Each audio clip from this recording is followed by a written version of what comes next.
You can start. Okay, so everybody, good afternoon.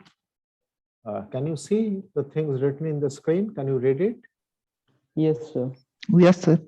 Okay, so I have simply written down whatever we have proved in the last class. And as I said, my focus is mainly on regularity of the measure, which Ries representation theorem produces.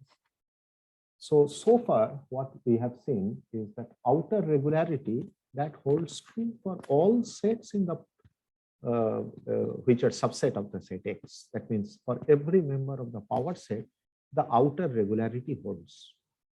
This is by definition. Agreed? All of you remember what is the notion of outer regularity? Outer regularity simply means that measure of the set is infimum of measures of the open sets which contains the given set. Right?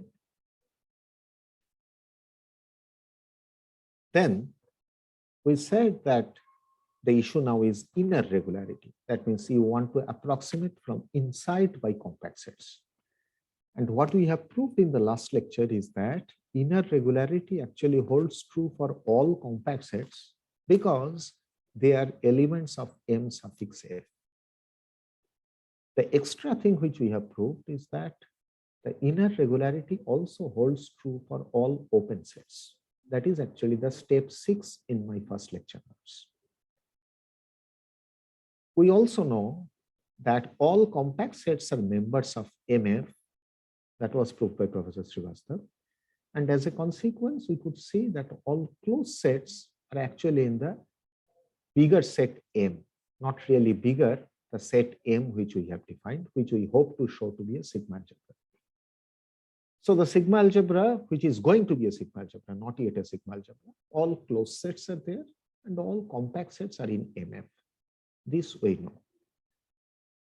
Then the last thing which we proved is that if you take two compact sets in MF and they are disjoint, then mu of K1 union K2 is mu K1 plus mu K2.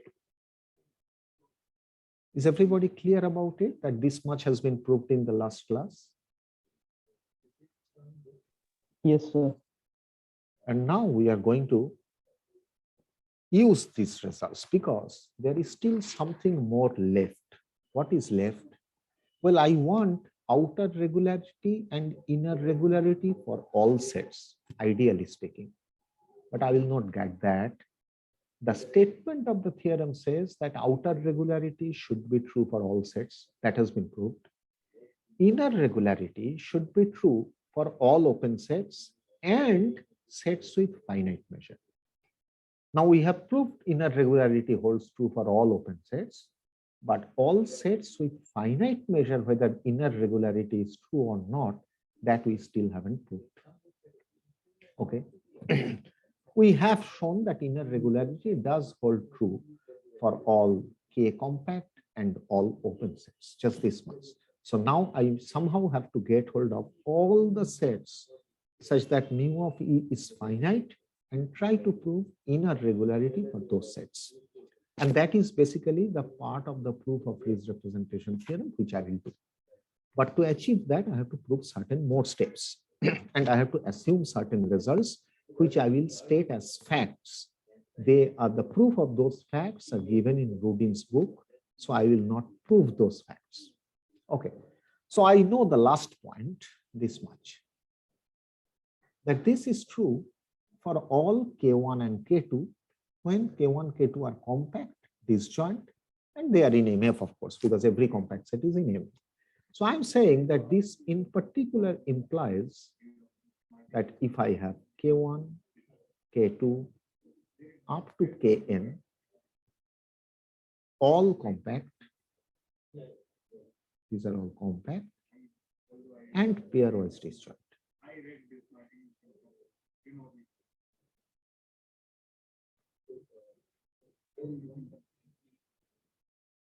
If this happens, then I'm claiming that this happens.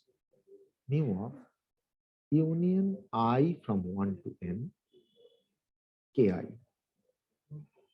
This is summation I from 1 to n, mu of ki. All of you are convinced that this is true. If I have proved the above result for 2 sets, then it is true for finitely many sets, right? Because what I can do is I can keep K1 fixed and take the union of all the other compact sets. Finite union of compact sets are compact. And these 2 compact sets, that is K1 and union from 2 to infinity Ki, they are disjoint. All I'm saying is fix K1 and say K equals to union I from 2 to infinity Ki. Now this K1 and K are disjoint.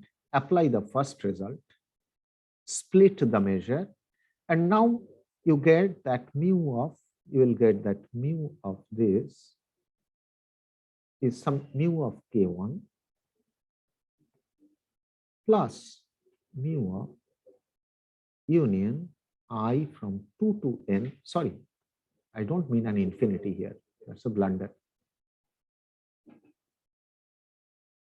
I get this much.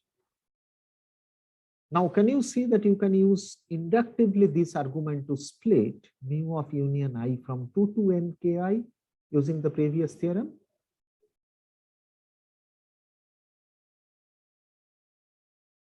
Yes. So this result then gets proved by inductively using the previous result about 2 compact sets. Now, the important step that how do I use this? Let's get into that.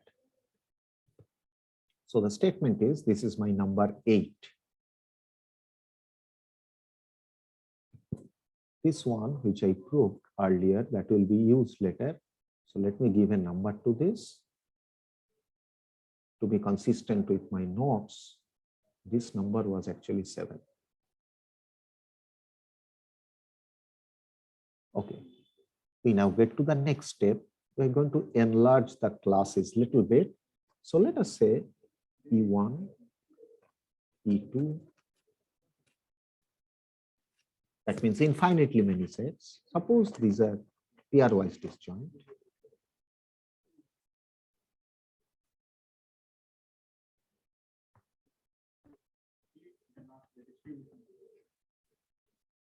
And suppose each EI is in MF. That's an important hypothesis for all I. Let E be the union of these sets.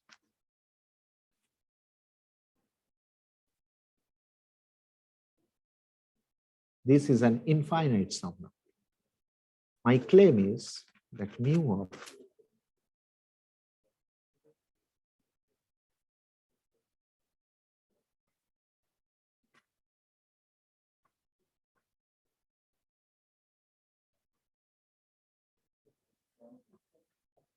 so it is exactly like the countable additivity which we are looking for, but we can't do it yet for all pairwise disjoint sets in the sigma algebra. But a smaller case, we are saying that if all the EIs are from MF, not from M really, from MF, and they are all disjoint, I look at their sum, then measure of the union is equals to sum of the measures. Now, let's get into the proof. The proof will use the previous results.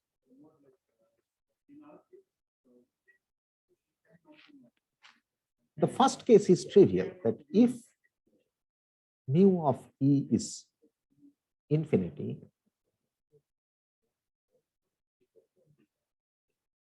then the result is clear. Why?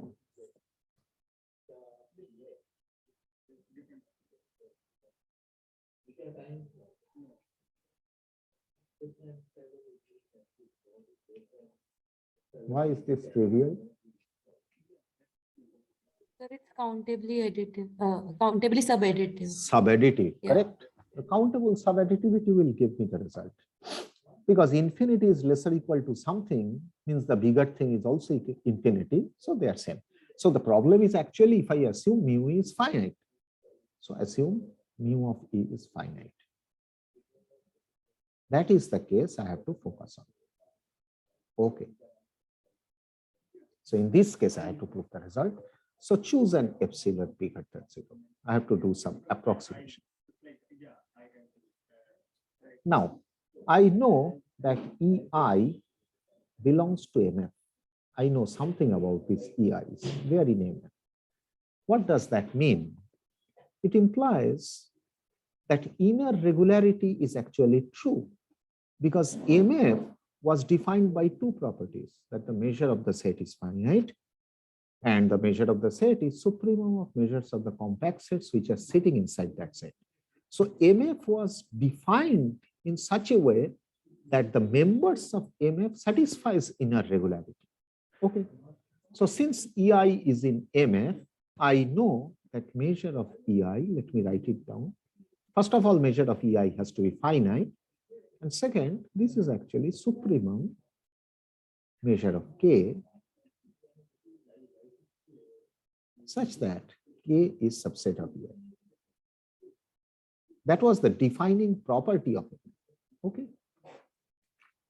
Now, since this is the supremum, if I decrease this supremum a little bit, that is, if I look at mu of EI minus, let us say, epsilon by 2 to the power I, then this will be smaller than mu of, say, HI for some compact set HI, which is sitting inside E.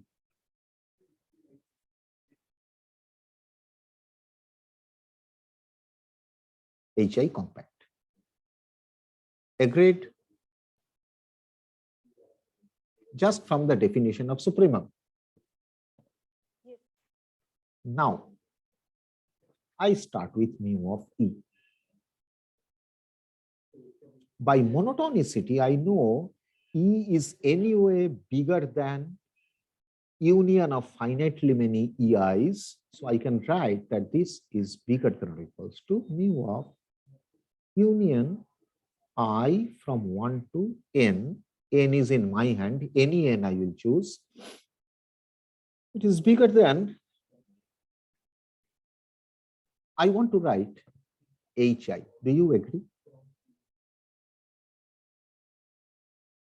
This is because union I from 1 to n HI, these are actually sitting inside union I from 1 to n EI, and this is sitting inside E. So I have simply applied monotonicity. Okay. Is it okay so far? Yes, sir. Now, notice that there is some property on these EIs. What are the properties on EIs? EIs have been assumed to be disjoint.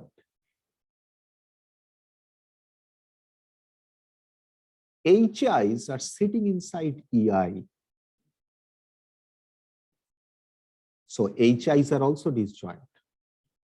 Now, for disjoint union of compact sets, since HIs are compact, just by the previous step, I can actually write this as summation I from 1 to n mu of HI.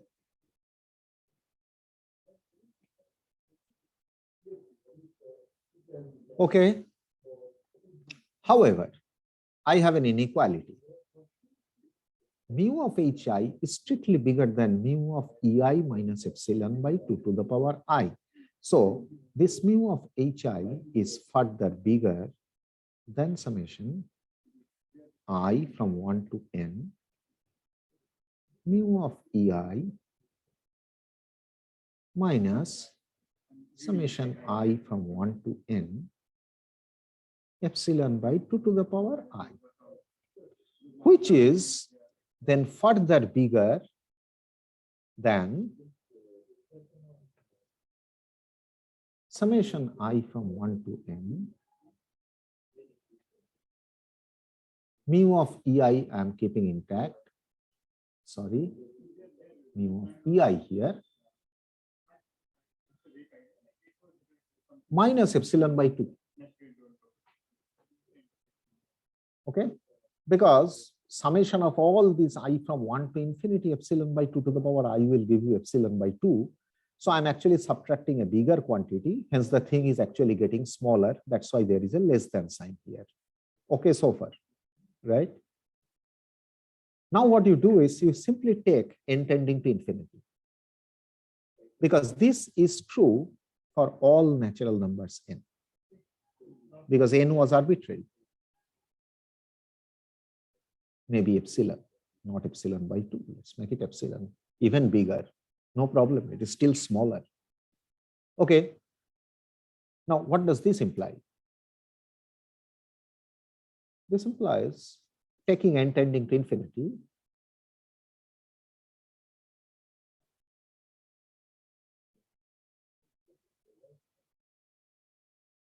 Can you tell me what am I going to get if I take n tending to infinity? Any one person?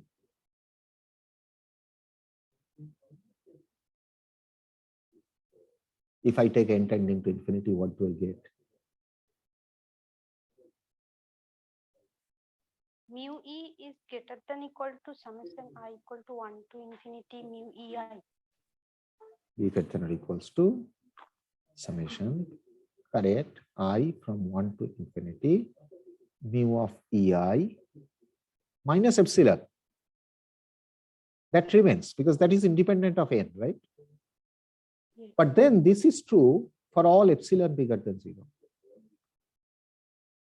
So that eventually implies that mu of e, what you said is actually true, is bigger than or equals to summation I from 1 to infinity measure of ei.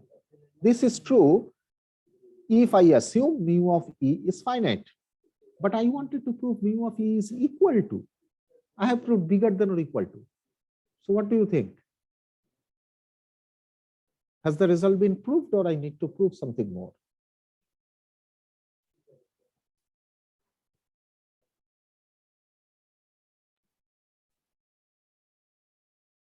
Sir, again, the countably subadditive. Right, right. Countable subadditivity always gives me the reverse inequality. This is lesser equals to is anyway true.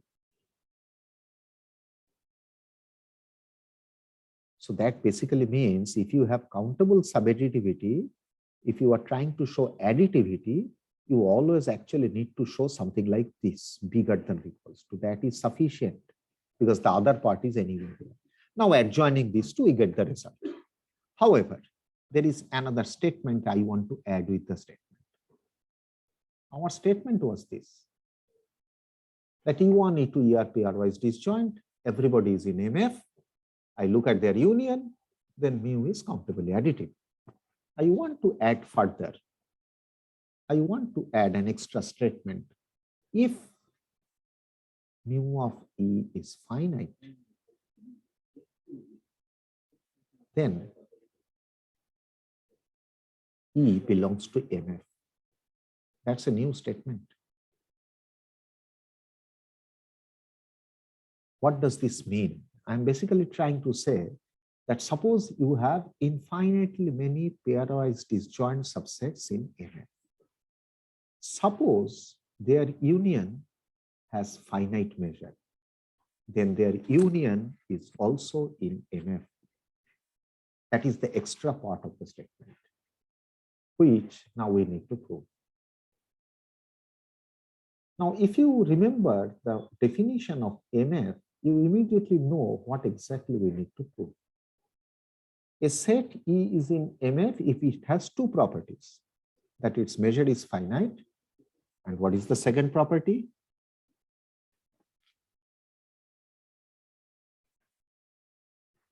Supremum of all mu k where k is compact and k contained in E. That is inner regular, right? So the simplest way to remember, a set E is in MF if its measure is finite and if it is inner regular. Now I have already assumed the measure of E is finite. So all I need to prove is that this E is inner regular. That means it should be possible to approximate the measure of E by compact sets from inside. and that will actually come from whatever I have proved. So let us get into the proof. So again, given any epsilon bigger than 0,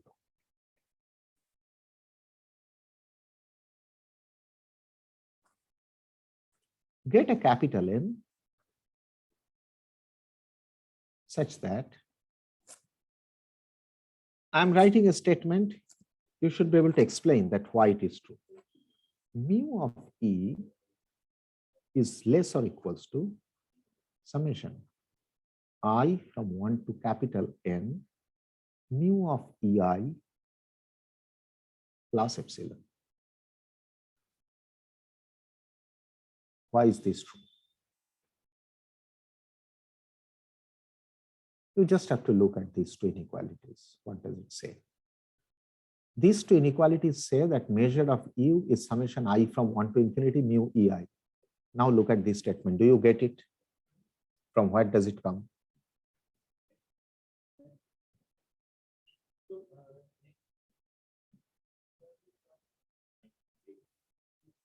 I know that these inequalities together actually implies that mu of E is summation. EIs are all disjoint, mind you. I from 1 to infinity mu EI. We know this much. Now the statement which I have written, the last statement, the inequality, does it come straight away from whatever is written above, or there is something tail involved? goes to 0. Huh? Convergence, this Exactly. tail goes to 0. Exactly. The partial sum converges to the sum. That is what it says. Because all these partial sums are actually smaller than mu of E.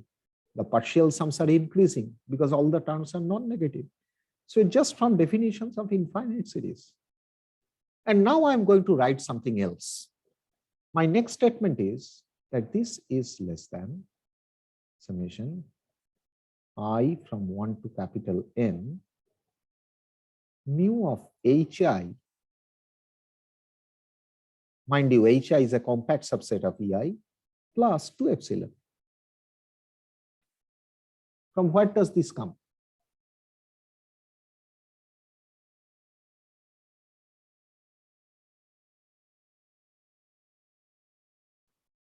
I know measure of EI is less than mu of HI plus epsilon by 2 to the power I. I simply plug in that in the sum. What will then happen is that you will get that this sum, this sum, is less than summation I from 1 to N mu of HI plus summation epsilon by 2 to the power I from 1 to N, which is certainly less than summation I from 1 to infinity. So let me try to be very clear there, okay, which will actually help you. Plus summation I from 1 to capital N epsilon by 2 to the power I plus an epsilon which was there earlier. Is this step fine?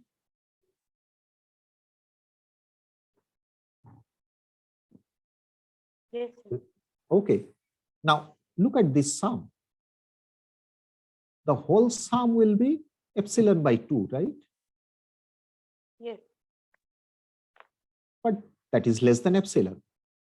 So it is less than summation I from 1 to capital N measure of HI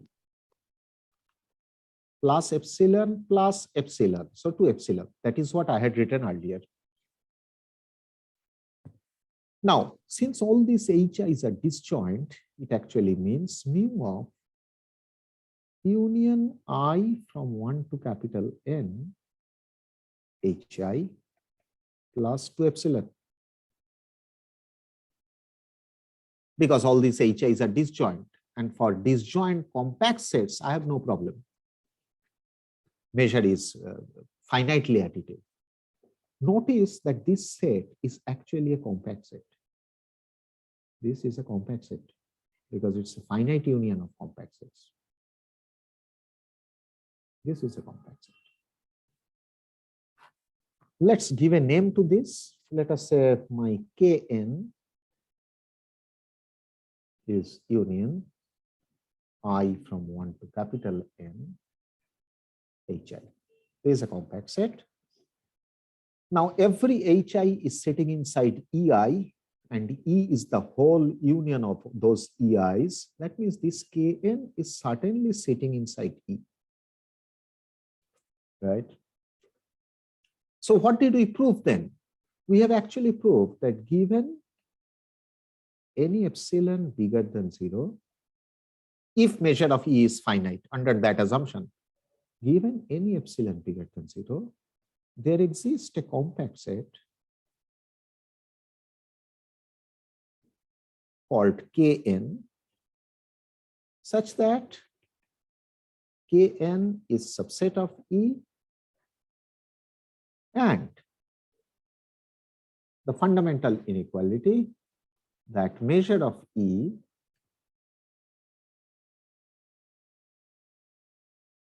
strictly less than measure of Kn plus 2 epsilon. What does this mean? Measure of E is, after all, an upper bound of measures of the compact sets which are sitting inside E, correct?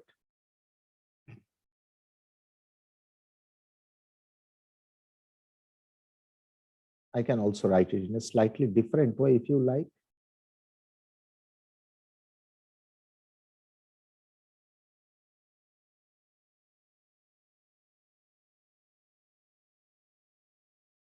So what did I prove then?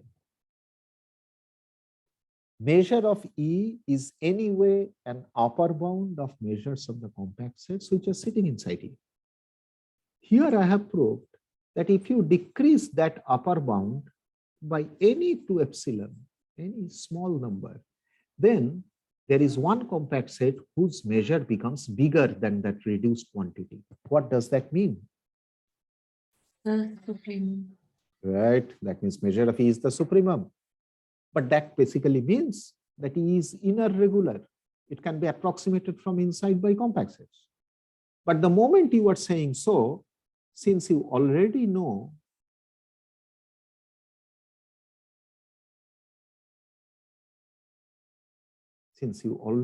that measure of E is finite, and you have proved that it can be approximated from inside by compact sets, it follows that E is in error.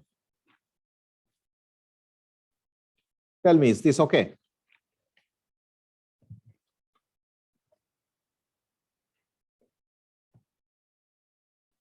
Is the proof clear? So what have we proved? We proved that if you take an infinite collection of subsets of MF, which are pairwise disjoint, okay, then look at their union, then on them the measure is countably additive. Not only that, if E turns out to be a set of finite measure, then it is actually inside MF. That basically means that if you take countably many disjoint subsets of MF and you look at their union, you are inside MF. And on them, mu, which is yet to be a measure, turns out to be countably additive. Is it okay? Okay, sir. The next step, we are struggling all this just to get inner regularity of sets of finite measure. Okay. Next step, we are almost there. Let us say E belongs to MF. And an epsilon bigger than 0 be given.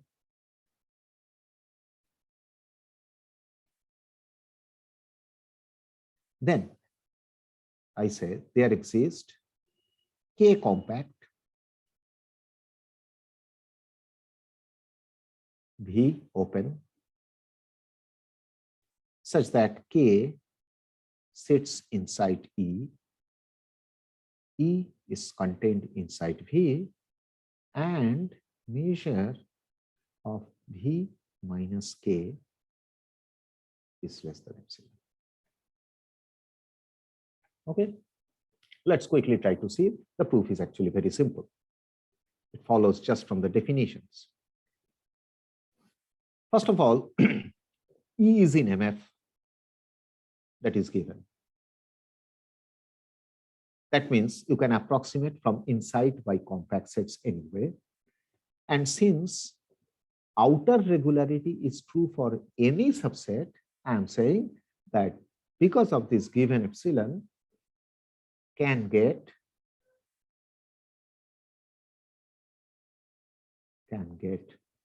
K subset of E compact such that measure of E, which is strictly less than measure of K plus epsilon by 2. Because of inner regularity. And because of outer regularity,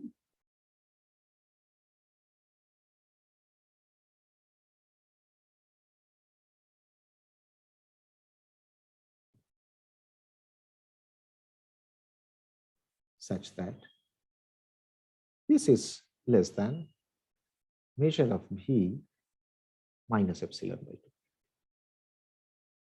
This much you will get. Right? Now, look at this set V minus K. What kind of a set is this? V is an open set, K is a compact set. What kind of a set is this? Open set. This is certainly open. Okay. And then I claim that this implies this set V minus K, this actually belongs to MF. Why?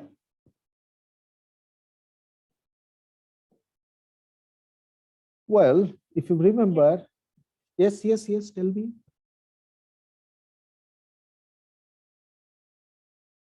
That why V minus K is in Every MF. open set is in MF.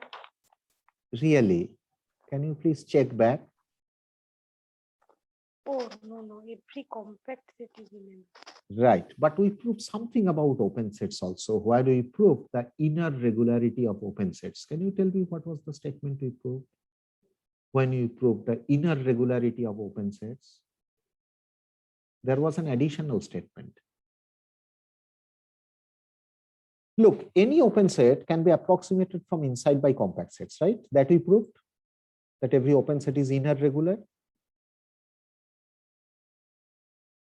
right? That we actually proved in the previous class. Just look at the assumptions I started.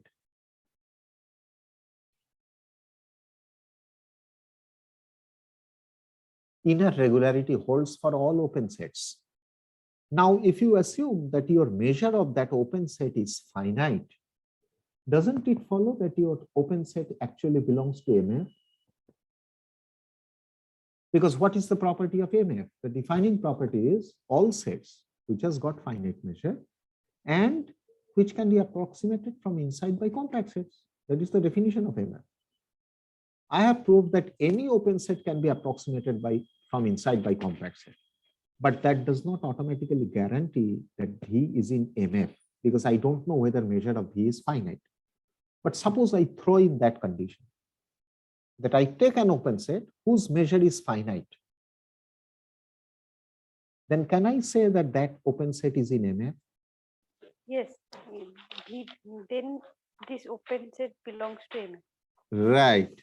That we proved. Now apply that funda here. Look at this open set V minus K. This is open. So it can be approximated from inside by compact sets. Question is the measure of V finite?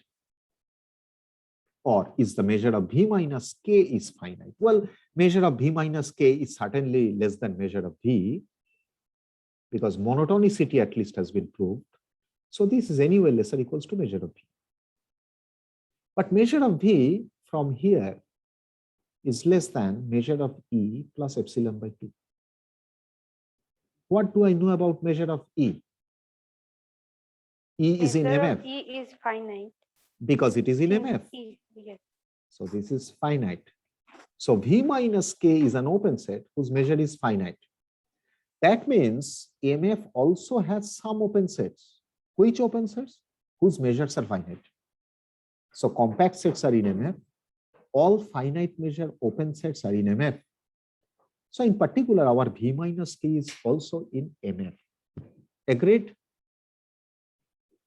Now, so I'm going to write another line which needs an explanation. I'm going to write that mu of K plus mu of V minus K. This is mu of V. I want to write this, can I? Well, of course I can, because K is a compact set, so it is in MF. V minus K is in MF. K and V minus K are disjoint. And for disjoint elements of MF, I know that sum of the measures is measure of the union. That is exactly what I proved in the previous case for infinitely many sets. It is this statement I am using now. Right? I cannot use the previous statement that K1 and K2 are disjoint compact sets, then measure of K1 union K2 is measure of K1 plus measure of K2. I cannot use that because my V minus K is an open set, it's not compact. So what I need is some kind of a countable additivity inside MF, which this step number 8 has already given me. So I simply apply that. That is what I'm doing. Okay, so this is from step 8.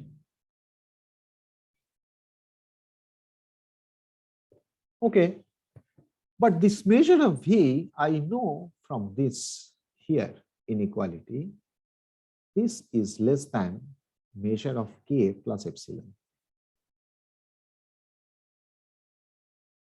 Right? This and this. So this implies in particular that measure of K plus measure of V minus K is less than measure of K plus epsilon. I want to cancel this measure of K from both sides. Can I?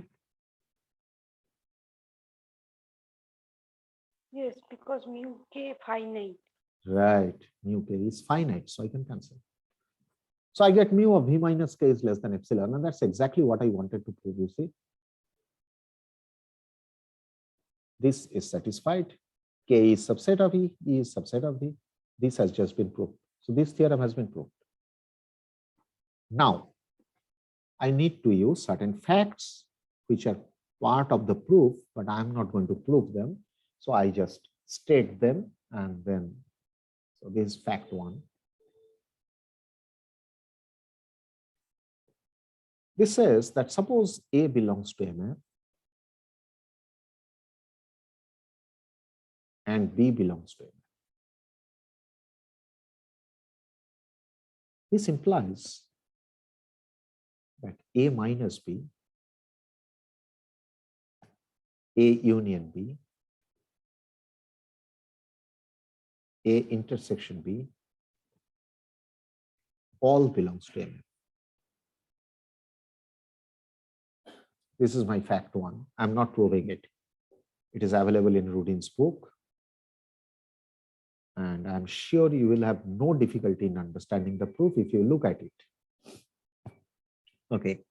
But if you like, I can put it in the tutorial. Let us see. We'll think about it. Now, this fact 2 is a huge fact. That's a big fact. That M is a sigma algebra.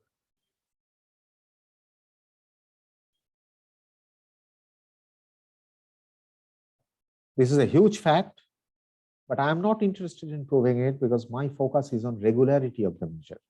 Okay.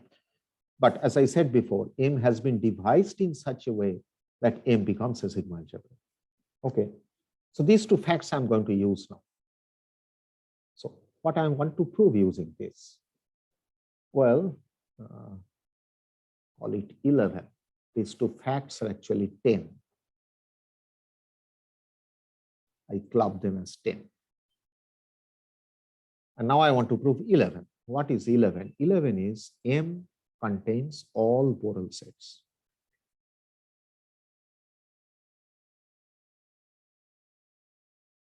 This is trivial. And in fact, we discussed it in the last class. Does anybody remember how to prove that M contains all Borel sets? You already know that M is a sigma algebra, right? You already know it's a sigma algebra. If you can somehow show that all open sets are in M, then obviously the Borel sigma algebra sits inside M, because it is the smallest sigma algebra containing the open sets. Now, there is no direct way of showing that all open sets are in the sigma algebra. What we could show actually is that every closed set is in M. And that we discussed in the last class. So let me again repeat it quickly. Take any closed set C. C closed. Now consider C intersection K. K is any compact set. Look at C intersection K. Closed subspace of a compact space is compact. So this is compact. But every compact set is in MF. So this belongs to MF. But how was M defined? Can anybody remember what was the definition of M, the fundamental object, the sigma algebra? How was it defined?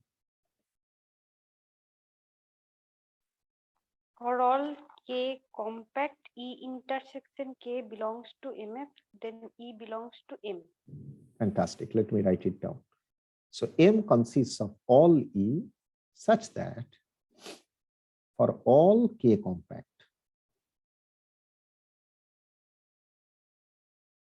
E intersection K belongs to MF. That was the property.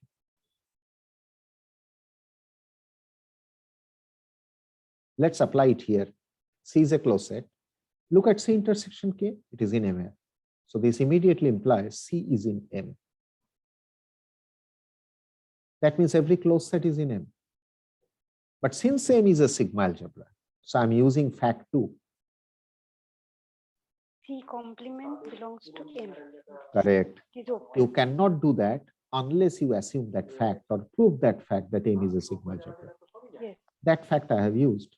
So C complement is also in M. That means all open sets are in M. But that means all Borel sets are in M. So M is a sigma algebra which is bigger or equal to the Borel sigma algebra. At least this much we can say. And the statement of the theorem actually says that there is a sigma algebra containing all Borel sets on which the measure is going to be defined, which is given by that positive linear function. So that sigma algebra has been constructed. I didn't really prove that it's a sigma algebra, but I could prove that it contains all Borel sets. Okay. Now, still, the step I am actually craving for, that for all sets which are of finite measure, for them at least the inner regularity should be true. And that has not been still proved. Now we are going to prove it. Okay. So it starts with a simpler description of MF, that what actually MF is. That means what is its relation with M that so far we did not talk about. Now, the statement is that MF is precisely those elements in M for which measure of E is finite. This is a much simpler description. So MF eventually is the collection of all finite measured subsets coming out of M. That is what MF is. Let's try to quickly prove this. Now, proving this, the idea consists of showing MF is subset of this right-hand side, and then show the right-hand side is subset of MF, the standard set theoretic equality proof. So, proof.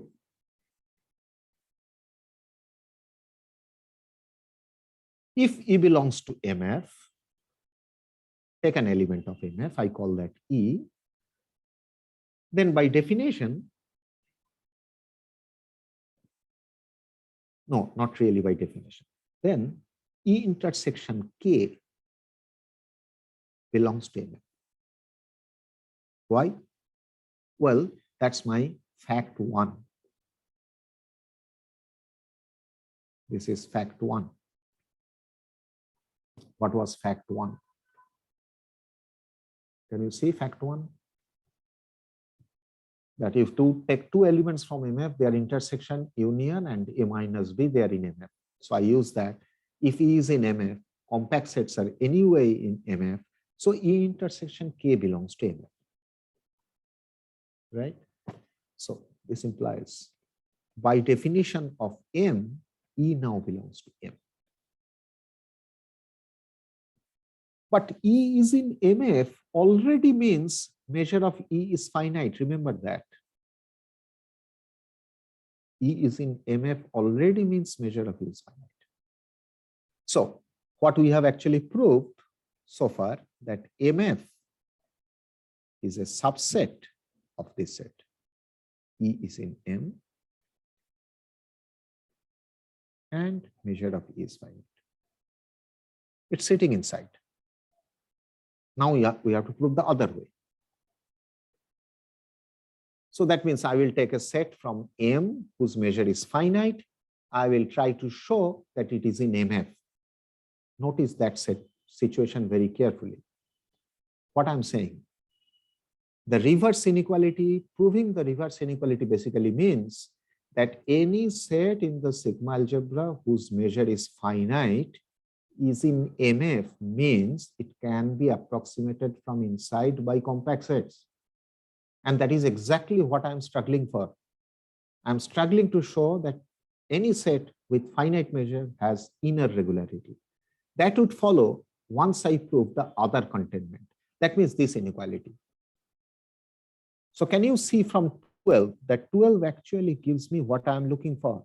That any set of finite measure, if it is in M, it is actually in MF, meaning it can be approximated from inside by compact sets.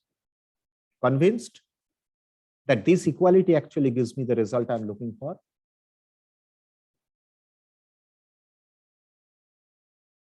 If not, I can explain again.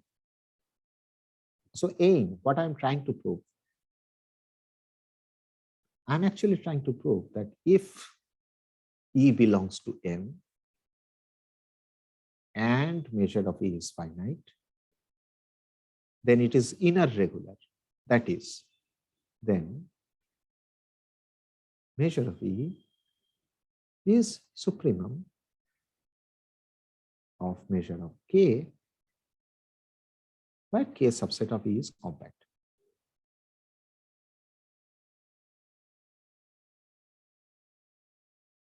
This is what is my aim, right? To show inner regularity, right? Yes, yes, sir. And once I prove that in equality, this actually follows. Correct? Yes. So let's try to prove this. The reverse containment. That is, I take, so conversely, this is the most important step. So let's go carefully. So take an E in the sigma algebra, M, and assume that its measure is finite.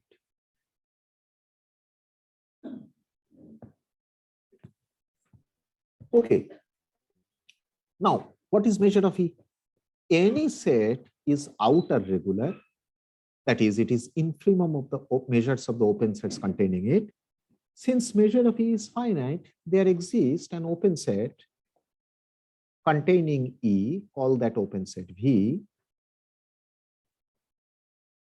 such that measure of V is finite. Because if every open set containing E has infinite measure, then their infimum cannot be finite. Since the infimum has been assumed to be finite, there has to exist an open set containing E such that its measure is finite. Okay. Now, this implies then, since V is an open set, it is already inner regular, correct? Because any open set is inner regular, that we have proved. So this implies that there exists K subset of V compact such that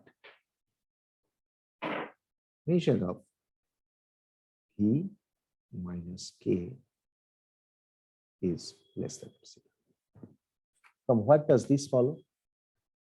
This statement. Let us see, what did we prove this?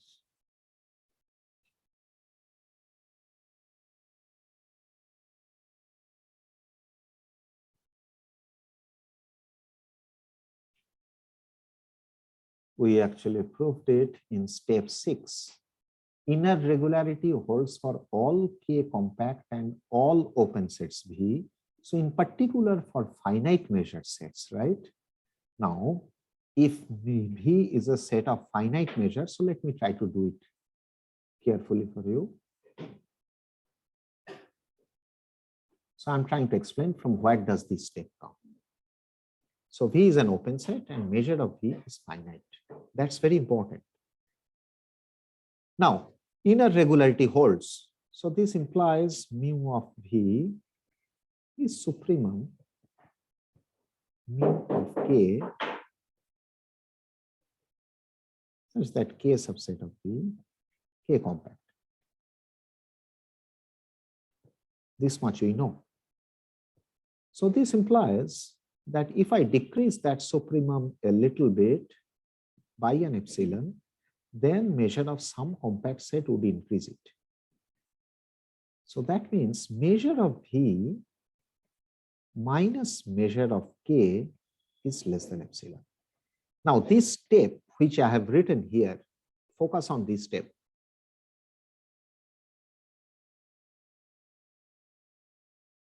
Just tell me, does this step make sense if measure of V is infinity?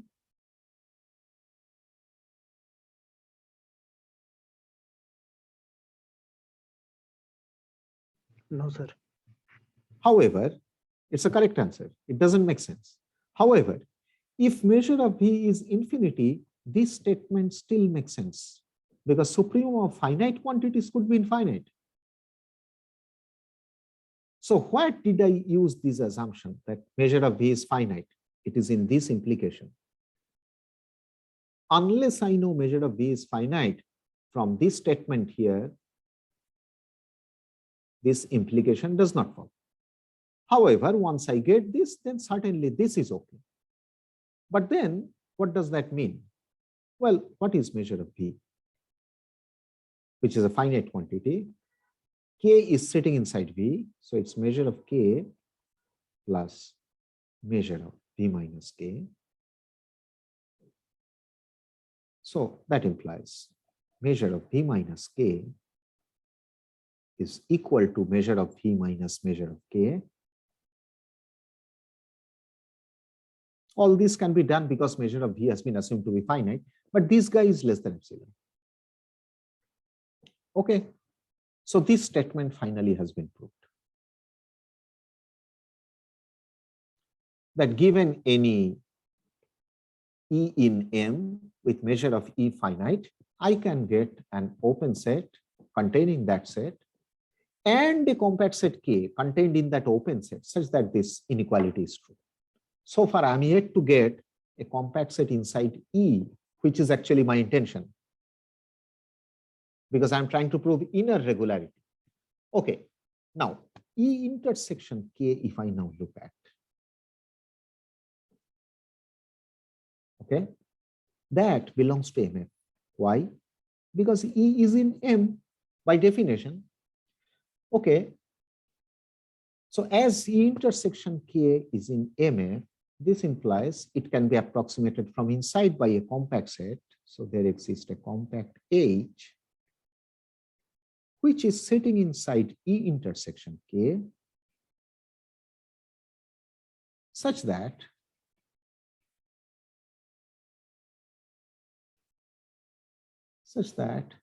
measure of E intersection K is less than measure of H plus epsilon. Because measure of E intersection K is the supremum of all those. Now notice that your E is actually sitting inside E intersection K union V minus K. All this problem is actually happening simply because the K which I have obtained here, this K is sitting inside V. It is not really sitting inside E, but I want a compact set sitting inside E. So all I do is I look at E intersection K. But now that fellow may not be compact. So using inner regularity, you get another compact set. That is what I called H, so that their measured theoretic difference is small, which is this. Now write E as subset of E intersection K union V minus K. So what is your situation? Your situation is, this is your E, let us say. You get a bigger open set, V is your V. Maybe this is your K. So your E intersection K is this object. Inside this, sitting an H, which is this. So now see, this inequality is obvious, that E is sitting inside E intersection K union the extra portion, V minus K. Okay, use countable subadditivity. So measure of E is lesser equals to measure of E intersection K plus measure of V minus K. Okay, about measure of E intersection K, I know something. So it is less than measure of H, which is a compact set sitting inside E, because it is sitting inside E intersection K here. So of course it is subset of E, plus epsilon, of course. And what is measure of V minus K? What do I know about that? Well, we just proved it here. It's less than epsilon. So it's actually 2 epsilon. So measure of E is less than measure of H plus 2 epsilon, where H is a compact subset sitting inside E. And that I have proved only from the assumption that E is in M and its measure is finite. But this basically implies that measure of E is supremum, measure of K, K subset of E, K compact. That is, inner regularity is true. So this then implies that E is in MF, because measure of E is anyway finite.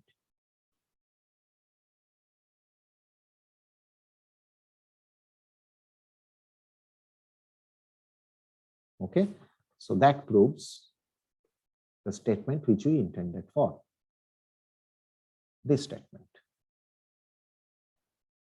that MF is basically all measurable sets, that means elements of M, such that its measure is finite. And that implies that inner regularity is true for all sets of finite measure. Now, from the assumption that X is locally compact Hausdorff, you cannot do anything more than this, just this much. So the rest of the proof, I'm assuming, I will now straightaway get into a more particular case. So all I have proved that you have outer regularity for all sets. For all open sets, you do have inner regularity, and sets of finite measure, I don't care whether it is open, closed, or whatever, any set with finite measure, you do have inner regularity. So with locally compact Hausdorff assumption, only this much you can do. Now the measure mu, which you have constructed, it is actually additive on the sigma algebra M that one shows, and then one shows somehow that the positive linear functional from which you have started, that is actually given by an integration with respect to this measure mu, which I don't want to get into. My focus was only on regularity of the measure. Okay, so if you are convinced, I can stop here. Any questions? I know I have overstepped my time, sorry. No, sir, actually you started 3 minutes late only, so correctly.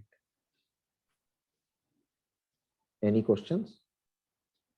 Otherwise, I will end the call.